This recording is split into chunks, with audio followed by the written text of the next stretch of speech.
Did you know some birds possess the remarkable ability to sleep and stay alert simultaneously? This phenomenon is known as unihemispheric slow-wave sleep.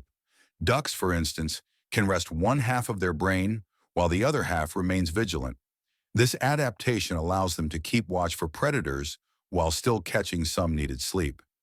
Interestingly, birds at the edge of a flock are more likely to employ this survival strategy than those in the center. So yes, some birds don't just take naps, they multitask for survival. Now you know.